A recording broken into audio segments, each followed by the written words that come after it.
యూట్యూబ్లో చూసి దీన్ని చూడడానికి రాజమండ్రి నుంచి వచ్చాము మేము. చూడడానికి చాలా బాగుంది. ఆవులను చూస్తూ ఉంటే ఇంకా చాలా బాగా ముచ్చటేస్తోంది. అన్ని చిన్న చిన్న ఆవులు.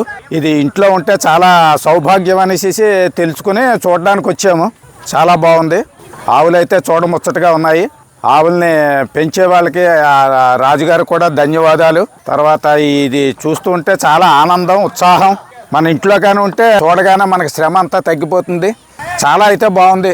మీరందరూ కూడా వచ్చి చూసి మీరు ఏమైనా కావాలంటే తీసుకుని ఇంట్లో హాయిగా మన ఇంట్లోనే మనం పెంచుకోవడానికి అవకాశం ఉంటుంది. మీరు తప్పకుండా వచ్చి చూసి ఒకసారి ఇవన్నీ పరిశీలించి ఒక ఆవును తీసుకెళ్ళి మీ ఇంట్లో మన అమ్మ ఎలాగ ఉంటుందో ఆవు కూడా అలాగే ఉంటుంది కాబట్టి తీసుకెళ్ళి పెంచుకున్నా పర్వాలేదు, లేదా ఇక్కడ చూసి మీరు ఆనందం వ్యక్తం చేసినా పర్వాలేదు. చాలా ముచ్చటగా ఉన్నాయి ఆవులన్నీ చూస్తూ ఉంటే.